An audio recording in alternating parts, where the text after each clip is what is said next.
और अब आगे जो एक भविष्यवाणी है, यूट्यूब चैनल वाले भाइयों ने डाल रखी है भविष्यवाणियां, तो पुण्यात्माओं अब तो बिल्कुल ही क्लियर कर दिया। इन भविष्यवाणियों में तो एक एक पॉइंट इस कदर उन भाइयों ने क्लियर कर दिया है, पुण्यात्माओं सुन के आत्मा गदगद हो जाएगी कि परमपिता परमेश्वर सतगुरु रामपाल जी महाराज जी के ऊपर ही सारी भविष्यवाणियां फिट बैठती हैं।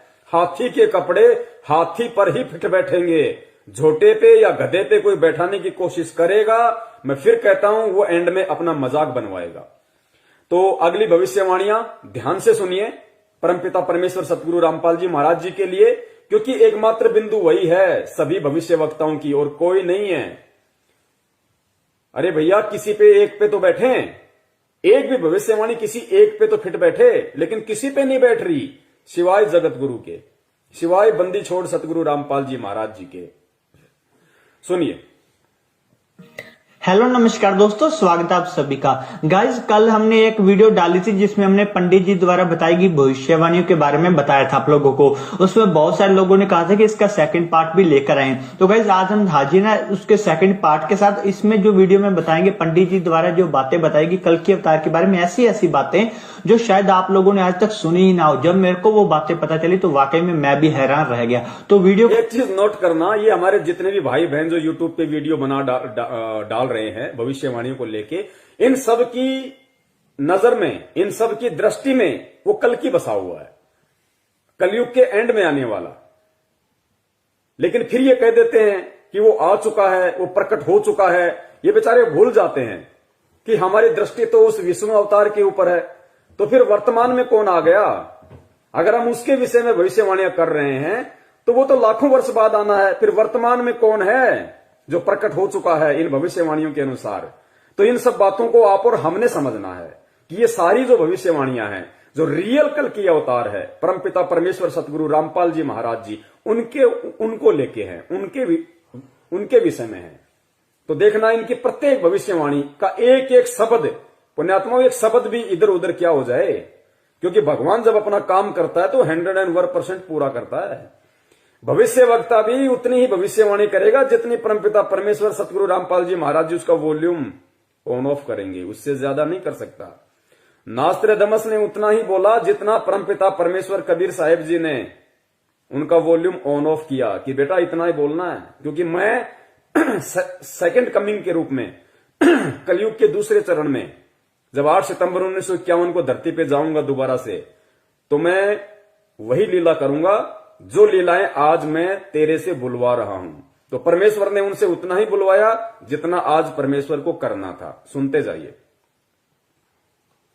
इसमें जो वीडियो में बताएंगे पंडित जी द्वारा जो बातें बताएगी कल के अवतार के बारे में, ऐसी ऐसी बातें जो शायद आप लोगों ने आज तक सुनी ही ना हो। जब मेरे को वो बातें पता चली तो वाकई में मैं भी हैरान रह गया। तो वीडियो को पूरा एंड तक देखना ताकि आप लोगों को सारी बातें अच्छे से समझ में आ जाए। मेरे मित्र ने पंडित जी से लगभग हर तरह के सवाल पूछा जो आप लोगों के मन में भी आता है, मेरे मन में भी आता है। जिस प्रकार से कि जिस विनाश की बातें कर रही यानी महायुद्ध की बातें कर रही, यानी वो आखिर होगा कब, उसकी एग्जैक्ट डेट क्या है, और जो कल की अवतार कह रहे हैं आएंगे सतयुग लाएंगे, वो सब होगा कब, किस डेट को वो सब होगा, और अगर कल की अवतार हो चुका है तो वो कहां है, हमें दिखता कब है, वो कब आएगा हमारे सामने।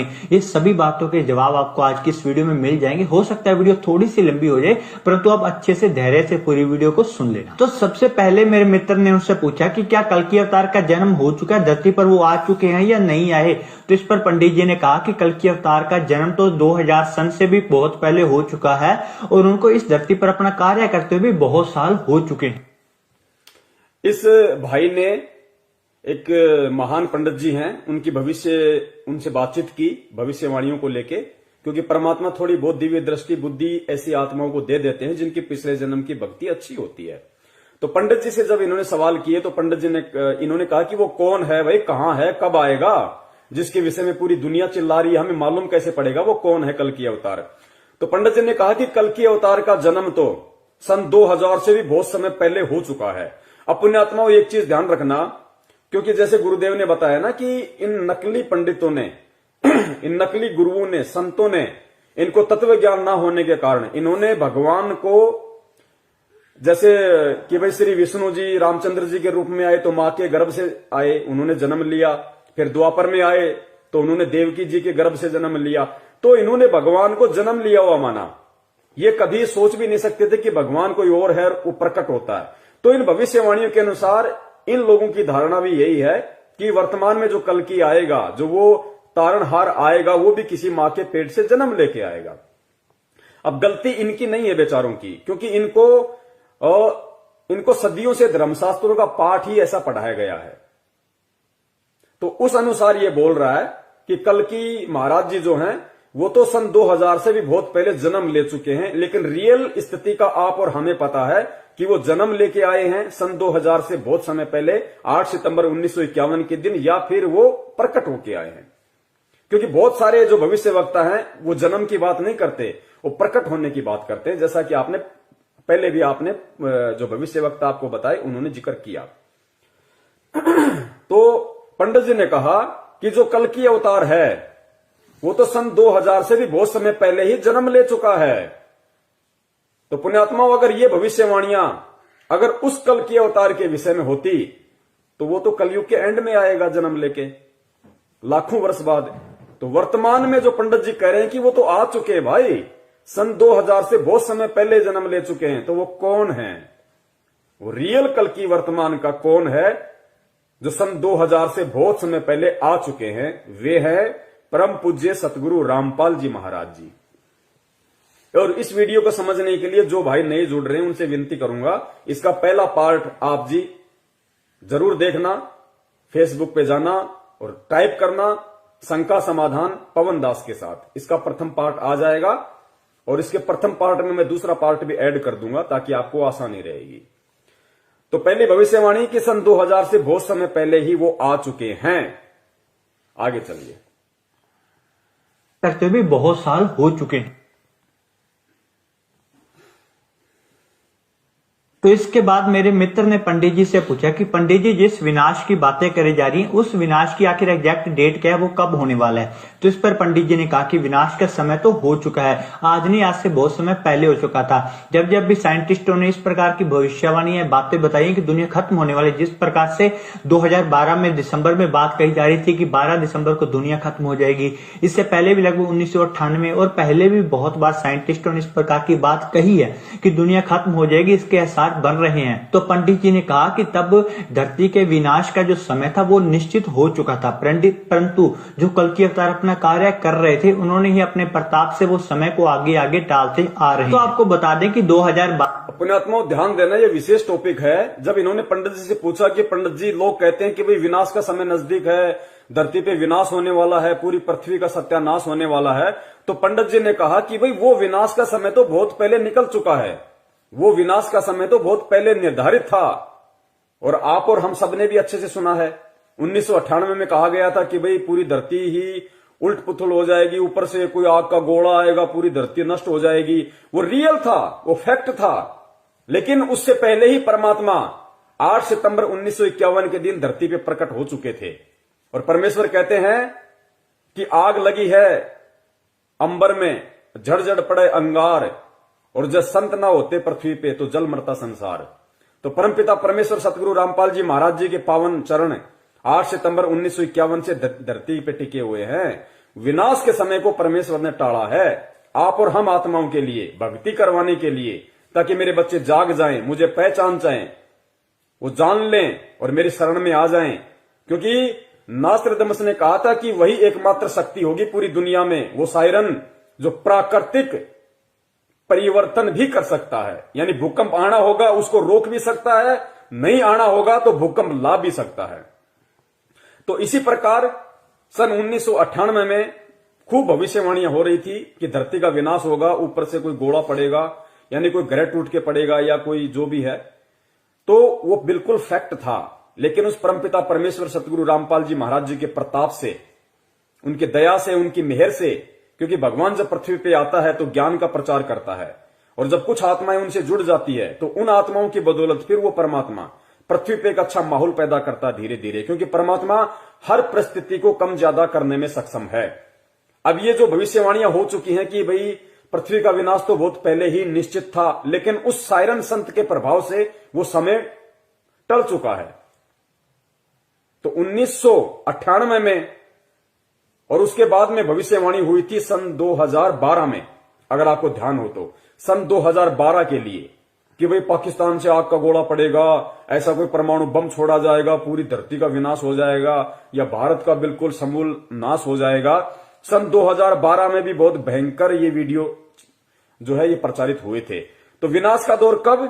सन 1998 में। और विनाश का दौर फिर कब होना था?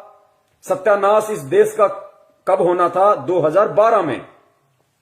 तो ये ध्यान रखना, ये परमपिता परमेश्वर ने जो जो घटनाएं हैं, प्राकृतिक घटनाएं, उनको कम ज्यादा करने में सक्षम है, क्योंकि वो सर्वशक्तिमान है, वो समर्थ है। कहते हैं साहिब से सब होता है, बंदे से कुछ नहीं। वो राई से पर्वत कर दे, फिर पर्वत से राई। वो कुछ भी कर सकता है परमात्मा। 1 सेकंड में पूरी पृथ्वी को उथल पुथल कर सकता है, 1 सेकंड में फिर वैसा का वैसा बना सकता है। किसी को मालूम भी नहीं पड़ेगा, सौपन भी नहीं महसूस होगा। अब ये दोनों जो घटनाएं हैं जो इस भाई ने बताई हैं पंडित जी के अनुसार, इन घटनाओं का आगे चल के क्या रिएक्शन होगा, पुण्यात्माओं देखना, आपकी आंखों से आंसू आएंगे कि परमपिता परमेश्वर इतना बलिदान आप और हम जैसे नीचों के लिए, 2 कौड़ी के जीवों के लिए भक्ति करवाने के लिए परमात्मा कितने कष्ट सहन कर रहा है।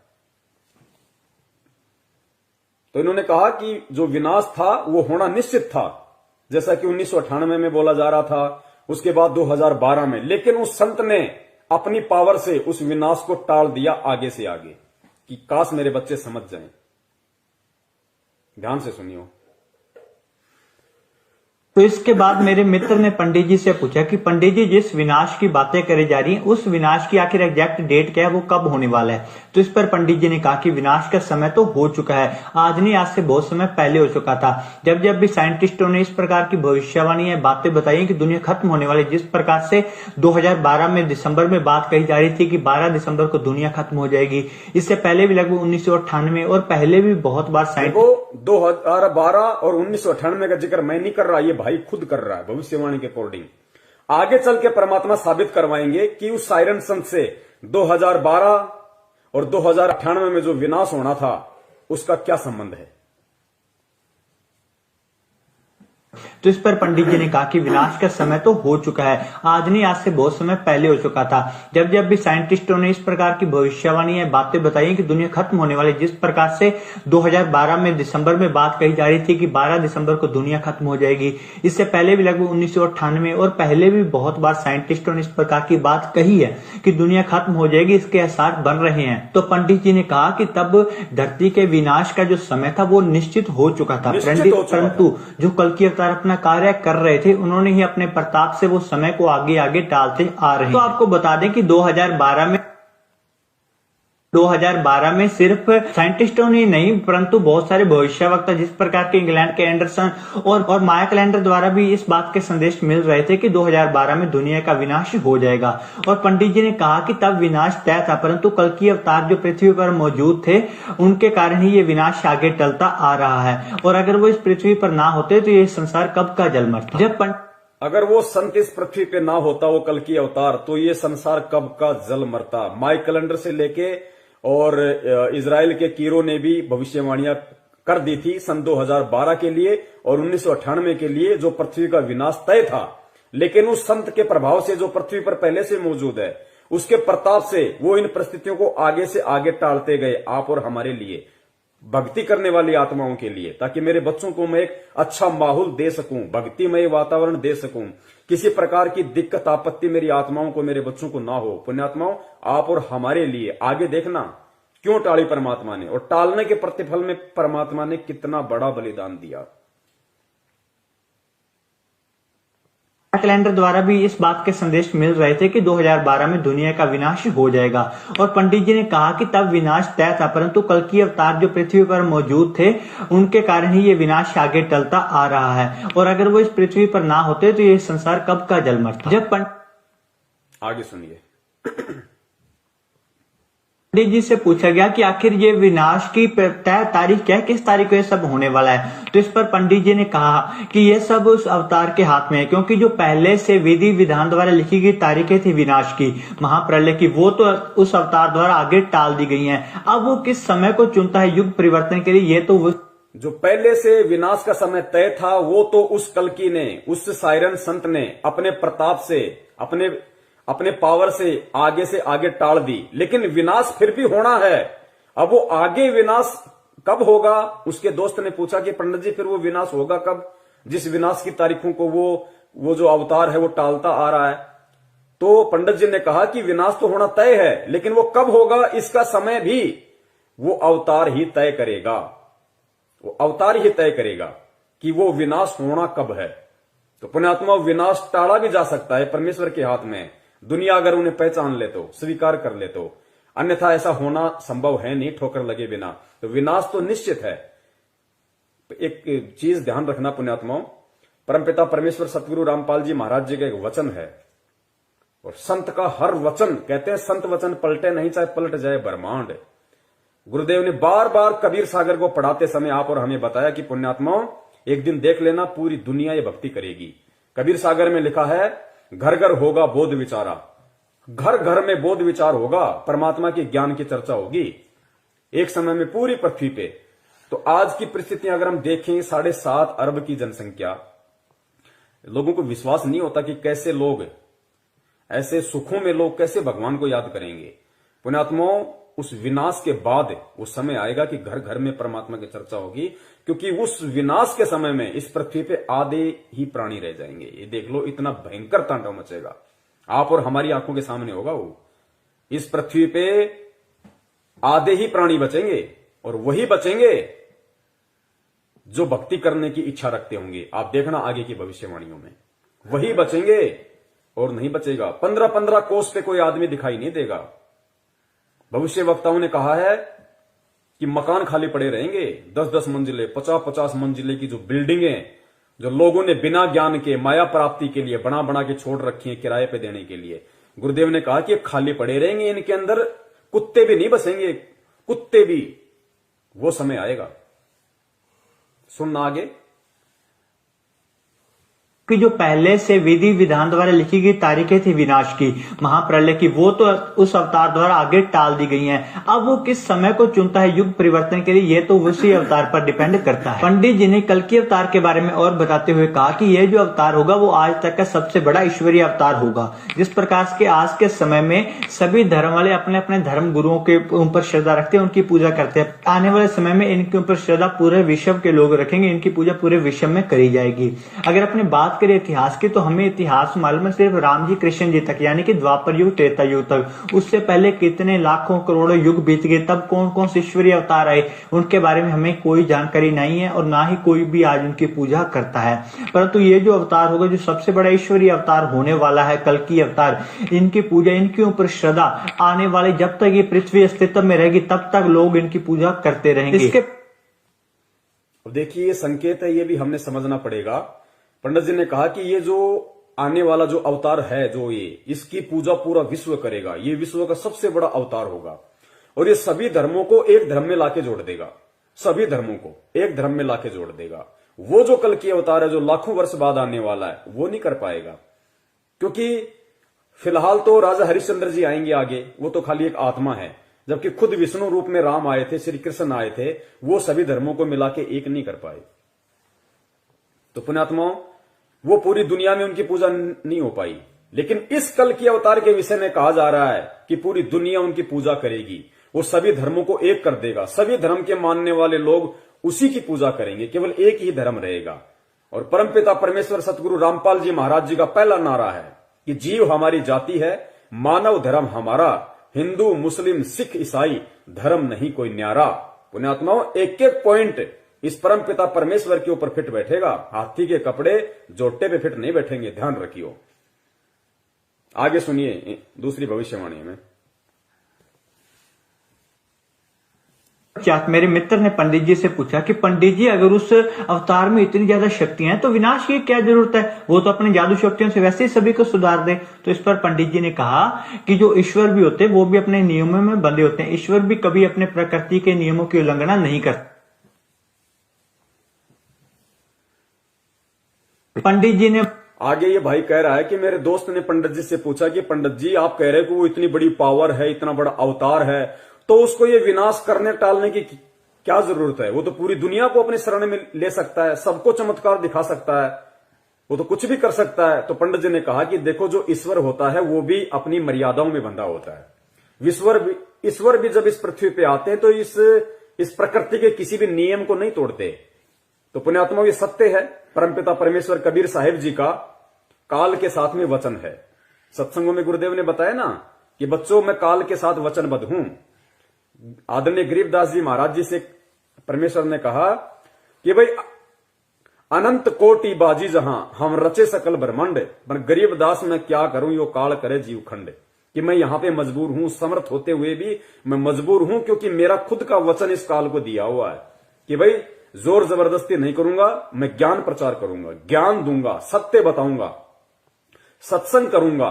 जो उस सत्संग को स्वीकार जो करेगा, जो बुराइयों को त्याग देगा, जो मेरे शरण में आके भक्ति करेगा, वो मेरा, बाकी आपका। तो पुण्यात्माओं, वो खुद ईश्वरीय अवतार स्वयं ही कबीर परमेश्वर जो आए हुए हैं संत रामपाल जी महाराज जी के रूप में, वो भी प्रकृति के नियमों को नहीं तोड़ते परमात्मा। तो ये सिद्ध होता है कि धरती पे परमात्मा मौजूद है। क्यों नहीं तोड़ते नियमों को? क्योंकि परमात्मा ने जब प्रथम सतयुग में अपने पुत्र जोगजीत के रूप में यहां आए और तपतशिला पे जब काल के साथ उनकी वार्ता हुई, तो परमात्मा ने उसी को वचन दिया था। काल ने कहा था कि परमात्मा आप नीचे जाओगे, अपना ज्ञान दोगे, लेकिन जबरदस्ती मत करना। जो आपका ज्ञान समझे वो आपका, जो ना समझे वो मेरा। इस प्रकार परमात्मा प्रकृति के नियमों में बंधे होते हैं। इसका मतलब ये है। मेरे मित्र ने पंडित जी से पूछा कि पंडित जी, अगर उस अवतार में इतनी ज्यादा शक्तियां हैं तो विनाश की क्या जरूरत है, वो तो अपने जादू शक्तियों से वैसे ही सभी को सुधार दे। तो इस पर पंडित जी ने कहा कि जो ईश्वर भी होते हैं वो भी अपने नियमों में बंधे होते हैं। ईश्वर भी कभी अपने प्रकृति के नियमों की उल्लंघना नहीं करते। आगे सुनिए पुण्यात्मा ध्यान से।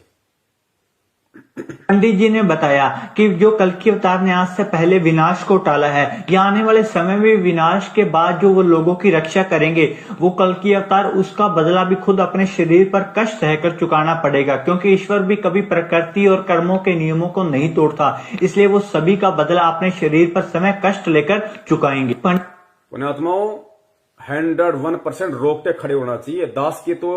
दास तो बहुत बारी भविष्यवाणी सुन चुका है, क्योंकि दास वीडियो बना रहा है। तो यूट्यूब से दास ने वीडियो लिया, फिर इसको कई बार सुना, और दास ने जब अब भी इसको सुना है तो दास के रोंगटे खड़े हो गए। इस भविष्यवाणी में क्या कहा गया है, एक बार ध्यान से सुनिए।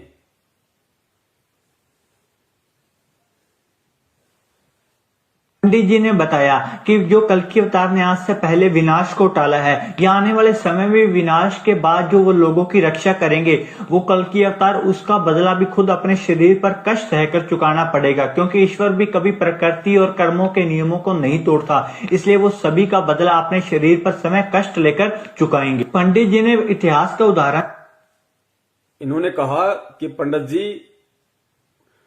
जी ने इनको कहा, इनके पूछने पे, कि वो जो कल्कि अवतार होगा, जो तारणहार होगा, और उसने पृथ्वी के विनाश के समय को जो टाला है, यानी सन 1998 में जो पृथ्वी का विनाश होना था, निश्चित था। परमपिता परमेश्वर सतगुरु रामपाल जी महाराज जी ने, उस अवतारी महापुरुष ने उस विनाश को टाला।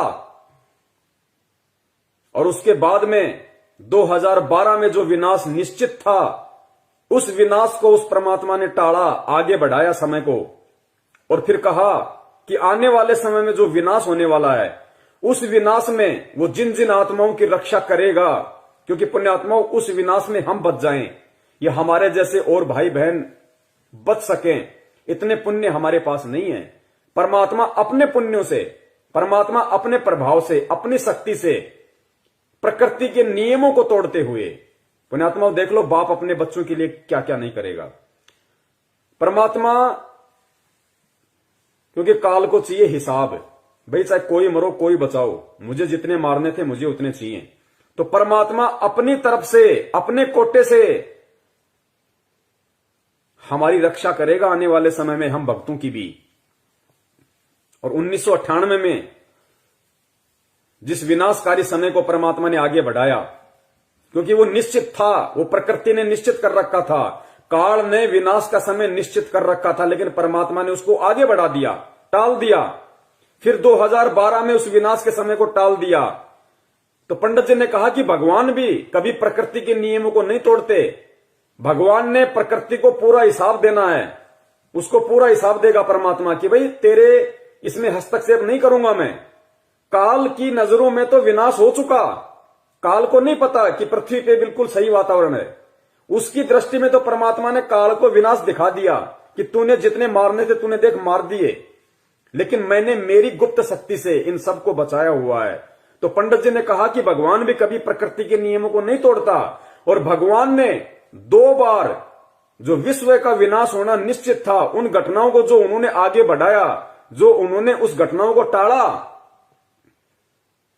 उसका बदला वो अवतार अपने शरीर पर कष्ट सह के चुकाएगा।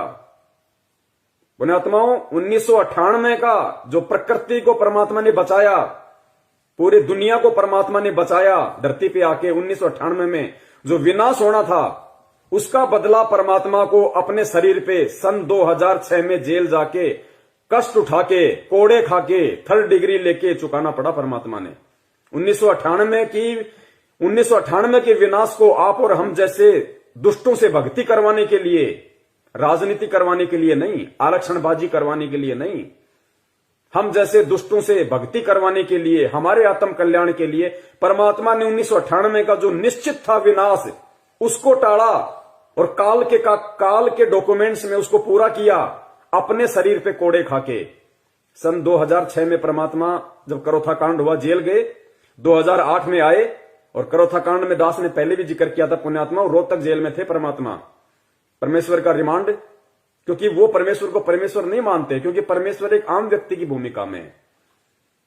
रिमांड हुआ परमात्मा का, अपने शरीर पे परमात्मा ने कोड़े खाए, कष्ट सहन किया।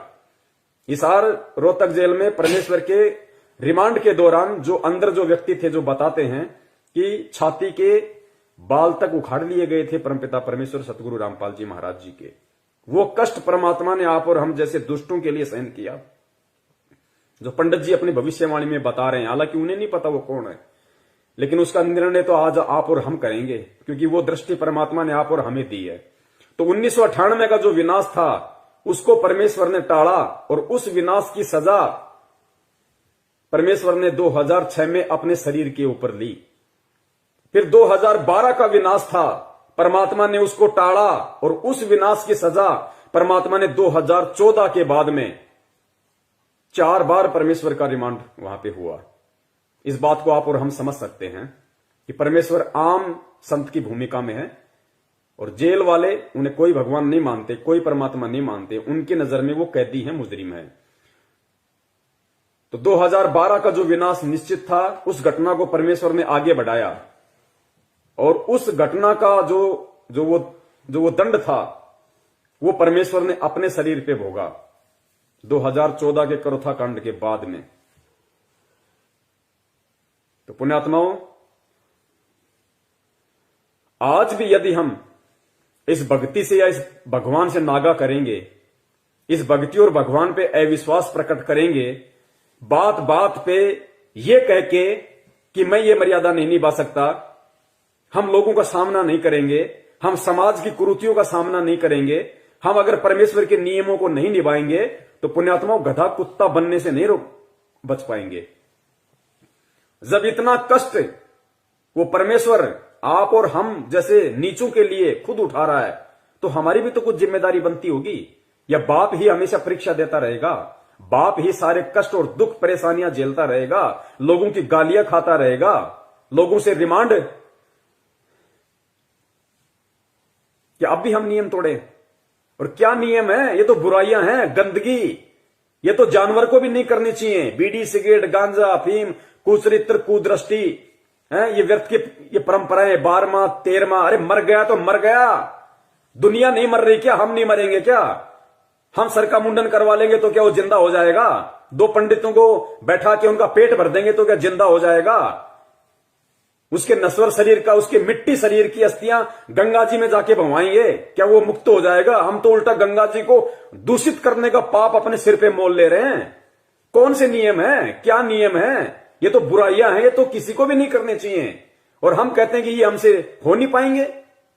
मैं मेरे पति का विरोध नहीं सहन कर पा रही, मैं मेरी पत्नी का विरोध नहीं सहन कर पा रही। मेरी पत्नी कह रही है या तो बाबा रामपाल के पीछे रह ले या मेरे को छोड़ दे। अरे भाड़ में जाए ना पत्नी, कितनी बार मिल गई ऐसी पत्नी हमें? कौन सा हमारा उसने उद्धार कर दिया? हमारा शरीर खा गई, हमारा पैसा खा गई, जवानी खा गई, कौन सा हमारा उसने उद्धार कर दिया? तो पुण्यात्माओं, अब दृढ़ हो जाओ। चाहे बाप हो, चाहे बेटा हो, चाहे बेटा बाप का विरोध करे, चाहे बाप बेटे का विरोध करे, चाहे पति पत्नी का विरोध करे, चाहे पत्नी पति का विरोध करे, चाहे समाज विरोध करे, चाहे कुछ भी विरोध करे, दृढ़ हो जाओ परमेश्वर पे दृढ़। और जब दृढ़ हो जाओगे ज्ञान आधार से, तो परमेश्वर फिर झुकने नहीं देंगे। भगवान भी तो कोई चीज है, फिर भगवान का रोल कहां होगा? वो कब काम आएंगे? और परमेश्वर कहते हैं, जैतू चाले एक कदम मैं चालू कदम 60, कि तू एक कदम तो मेरे लिए आगे बढ़, मेरे लिए संघर्ष कर। मैं चालू कदम 60, मैं 60 कदम आगे रहूंगा तेरे से, तेरा रक्षक बन के झाड़ू निकालूंगा तेरे आगे, तेरे भक्ति रूपी सफर में तेरे जीवन में कोई परेशानी कांटा ना चुभ जाए। जैतू चाले एक कदम मैं चालू कदम 60, और जैतू हो जा काठ का मैं हो जाऊं लोहे की लाठ। तू एक बार लकड़ी के जितना मजबूत तो बन, मैं लोहे की तरह मजबूत बन के तेरे आगे खड़ा हो जाऊंगा। तो पुण्यात्मा, डरना छोड़ो, घबराना छोड़ो। बड़ी मुश्किल से भगवान ने आप और हमारे को पकड़ा, हम नहीं पकड़ सकते। बड़ी मुश्किल से परमेश्वर ने हमारा हाथ पकड़ा है। गलतियां करके हाथ मत छुटाओ, ये नादानी बहुत महंगी पड़ेगी। तो उस विनाश को जो रोकने की सजा, पंडित जी की भविष्यवाणी के अनुसार वो संत, वो अवतार अपने शरीर पे कष्ट सह के चुकाएगा, क्योंकि वो प्रकृति के नियम नहीं तोड़ता। तो पुण्यात्माओं, 1998 का विनाश परमेश्वर ने रोका, और उसकी सजा परमेश्वर ने अपने शरीर पे 2006 में भोगी। 2012 का परमात्मा ने विनाश रोका, पूरी पृथ्वी को उस परमात्मा ने बचाया। जो आज उसका विरोध कर रहे हैं उनको भी बचाया, क्योंकि सब परमेश्वर की आत्माएं। उसकी सजा परमेश्वर ने 2014 के बरवाला कांड में उठाई। ये भविष्यवाणियां हैं। क्या किसी संत महंत पे खरी उतर रही हैं? क्या किसी शंकराचार्य पे भविष्यवाणियां खरी उतर रही हैं? किस पे उतर रही हैं? उसी पे उतरेंगी जो तारणहार होगा, जो उद्धार करता होगा, जो पूरी दुनिया पे राज करेगा। राज भी वही करेगा जो आज अपने शरीर पे कष्ट उठा के आप और हमें राज करवा रहा है। आने वाले समय में वो राज भी वही करेगा। जो कल्कि अवतार ने आज से पहले विनाश को टाला है, या आने वाले समय में विनाश के बाद जो वो लोगों की रक्षा करेंगे, वो कल्कि अवतार, उसका बदला भी खुद अपने शरीर पर कष्ट सहकर चुकाना पड़ेगा। क्योंकि ईश्वर भी कभी प्रकृति और कर्मों के नियमों को नहीं तोड़ता, इसलिए वो सभी का बदला अपने शरीर पर समय कष्ट लेकर चुकाएंगे। पंडित जी ने इतिहास का उदाहरण देते हुए कहा कि जिस प्रकार से श्री राम जी ने जब बाली का वध करा था तीर मारकर, तो उन्होंने भी उसका बदला चुकाया था श्री कृष्ण जी के रूप में जन्म लेकर, क्योंकि श्री कृष्ण जी की मृत्यु भी तीर लगने से हुई थी। तो ये जो कर्मों का नियम है, ये सभी पर लागू होता है, कर्मों का बदला चुकाना ही पड़ता है। और ये जो कल्कि अवतार हैं, अगर ये भी जो जिस प्रकार से विनाश को आगे टाल रहे हैं, लोगों के कष्टों को दूर करेंगे, या जब विनाश होगा पृथ्वी पर तब जो लोगों को कष्टों को दूर करेंगे, तो उसका बदला भी इनको खुद के ऊपर चुकाना पड़ेगा। फिर चाहे वो संसारिक रूप में अपने जो बाहरी। और दूसरा पुण्यात्मा, ध्यान रखना, भक्ति तो हम करते नहीं, और बात बात पे परमात्मा से प्रार्थना कर देते हैं हजारों। सिर में दर्द हो गया तो परमात्मा से प्रार्थना, खांसी हो गई तो परमात्मा से प्रार्थना, और कोई बीमारी हो गई तो परमात्मा से प्रार्थना, घर में पैसा नहीं तो परमात्मा से प्रार्थना, लड़की के लड़का नहीं हुआ तो परमात्मा से प्रार्थना, 2 दिन काम धंधा सही नहीं चला तो परमात्मा से प्रार्थना। हम इतने बड़े मंद बुद्धि हैं। अरे परमेश्वर हमें हमारी प्रार्थनाओं के ऊपर जो हमारी रक्षा कर रहे हैं, हमारी नासमझी के चलते भक्ति हम करते नहीं। गुरुदेव ने कहा कि बेटा, भक्ति से सब चीजों का सब कुछ होगा, लेकिन भक्ति हम करते नहीं। डिमांड परमात्मा से रोजाना लाख कर देते हैं, और काल भगवान तो यही करता है, परमात्मा को दुखी संगत में छोड़ दिए इन काल एजेंटों ने। ये लो जी, सतलोक आश्रम मैनेजमेंट हरियाणा की ये प्रार्थनाओं के नंबर, इन पे प्रार्थना लगाओ, इन पे प्रार्थना लगाओ। भक्ति कोई करता नहीं, प्रार्थना लगाओ, खुद भी लुटो, परमात्मा को भी दुखी करो। दुखी कैसे?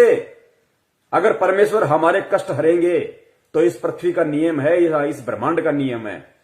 अगर परमेश्वर हमारी बीमारियां ठीक करेंगे तो हमारे पास तो भक्ति है नहीं, हम तो भक्ति करते नहीं। तो परमात्मा अपने बच्चों को दुख देख नहीं सकता, तो परमेश्वर अपने कोटे से हमें लाभ देता है, हमारी उन बीमारियों को, परेशानियों को ठीक करता है। और फिर प्रकृति के नियम अनुसार वो बीमारियां परमात्मा ने अपने शरीर पे लेके उनका कष्ट उठाना पड़ता है। हिसार जेल से परमात्मा ने कितनी याचिका लगाई?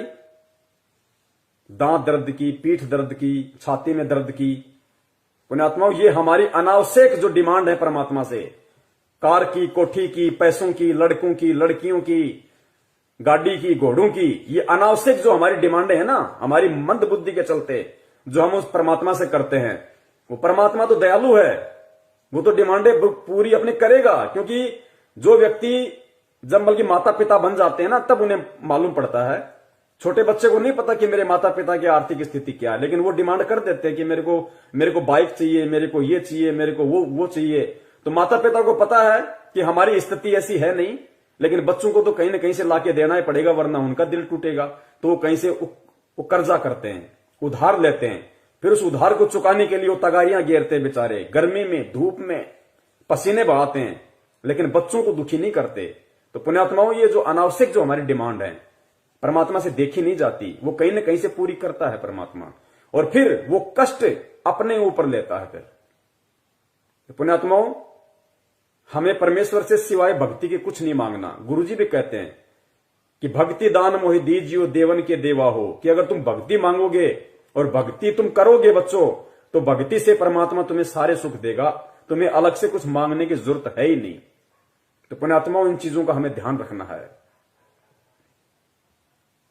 लोगों के कष्टों को दूर करेंगे, या जब विनाश होगा पृथ्वी पर, तब जो लोगों के कष्टों को दूर करेंगे तो उसका बदला भी इनको खुद के ऊपर चुकाना पड़ेगा। फिर चाहे वो सांसारिक रूप में अपने जो बाहरी रूप से शरीर पर कष्ट लेकर या बदनामी का सामना करके उनको वो सब चीजें चुकानी पड़ेंगी। मेरे शरीर पे कष्ट लेके या बदनामी का सामना करके वो उनको चुकाना पड़ेगा। तो परमात्मा शरीर पे भी कष्ट ले रहे हैं और बदनामी, आज संत रामपाल जी महाराज जी का नाम ले दीजिए, लोगों के माथे में 3 तोड़ियां पड़ जाती है।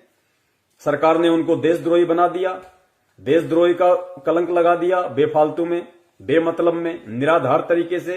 तो संत वेशभूषा में भी यदि आज कोई महाबदनाम है लोगों की अनभिज्ञता के कारण, तो कौन बदनाम है? संत रामपाल जी महाराज। ये भविष्यवाणियां उन्हीं पे फिट बैठेंगी और किसी पे फिट नहीं बैठ सकती सिवाय उनके अलावा।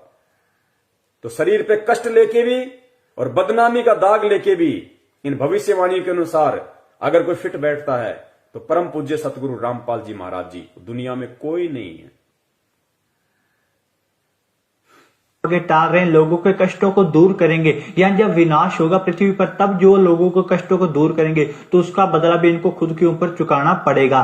फिर चाहे वो सांसारिक रूप में अपने जो बाहरी रूप से शरीर पर कष्ट लेकर या बदनामी का सामना करके उनको वो सब चीजें चुकानी पड़ेंगी। मेरे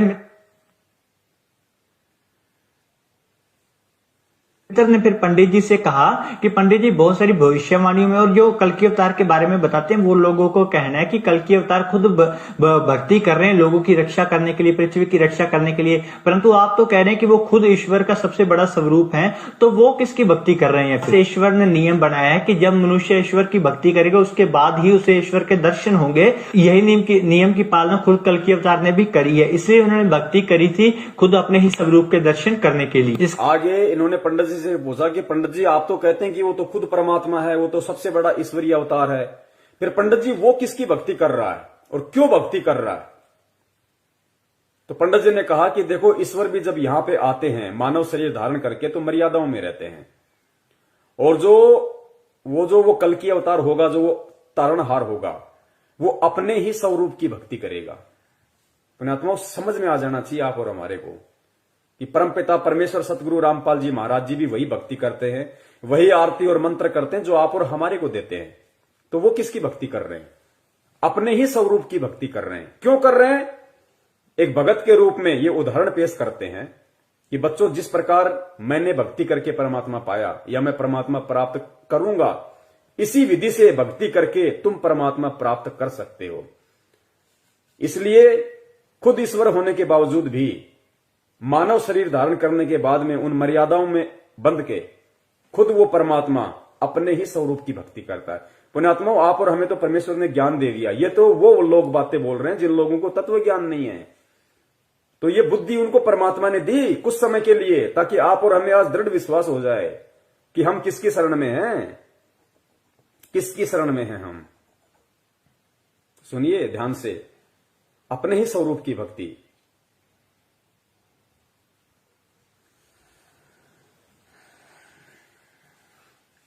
मित्र ने फिर पंडित जी से कहा कि पंडित जी बहुत सारी भविष्यवाणियों में और जो कल्कि अवतार के बारे में बताते हैं वो लोगों को कहना है कि कल्कि अवतार खुद भक्ति कर रहे हैं लोगों की रक्षा करने के लिए, पृथ्वी की रक्षा करने के लिए, परंतु आप तो कह रहे हैं कि वो खुद ईश्वर का सबसे बड़ा स्वरूप है, तो वो किसकी भक्ति कर रहे हैं? ईश्वर ने नियम बनाया है कि जब मनुष्य ईश्वर की भक्ति करेगा उसके बाद ही उसे ईश्वर के दर्शन होंगे। यही नियम की पालना खुद कल्कि अवतार ने भी करी है, इसलिए उन्होंने भक्ति करी थी खुद अपने ही स्वरूप के दर्शन करने के लिए। क्योंकि उनसे बढ़ के तो कोई है नहीं जो वो उनकी भक्ति करें, क्योंकि खुद कबीर परमात्मा संत रामपाल जी महाराज जी के रूप में, अब वो किसकी भक्ति करें? उनसे ऊपर कोई है ही नहीं, कोई देव ही नहीं है उनसे ऊपर। वो खुद ही सृष्टि के रचनहार हैं, सारे ब्रह्मांडों पे उनकी सत्ता है, एकमात्र वो प्रजा पालक हैं, शासक है। वो किसकी भक्ति करेंगे? तो देखो, वो तत्व ज्ञान से अनभिज्ञ व्यक्ति भी ये कह रहा है कि वो अपने ही स्वरूप की भक्ति कर रहा है। अब जैसे रामचंद्र जी आए, विष्णु जी के अवतार थे, तो विष्णु जी का क्या नाम है? किलियम नाम दिया परमात्मा ने। जो रियल जो उनका भक्ति मंत्र है वो किलियम।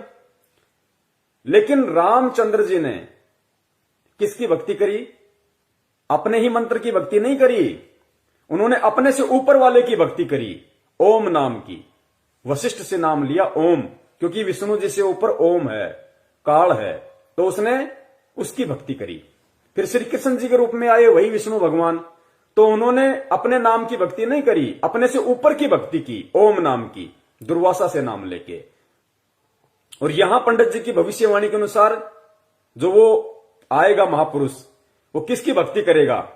वो अपने ही स्वरूप की भक्ति करेगा, क्योंकि उससे ऊपर कोई नाम है ही नहीं, उससे ऊपर कोई देव है ही नहीं, उसके अलावा कोई देव है ही नहीं। तो पुण्यात्मा समझ में आ जाना चाहिए कि भक्तिहीन प्राणी भी ये साबित कर रहे हैं कि धरती पे भगवान मौजूद है संत रामपाल जी महाराज जी के रूप में। कहां धक्के खा रहे हैं हम।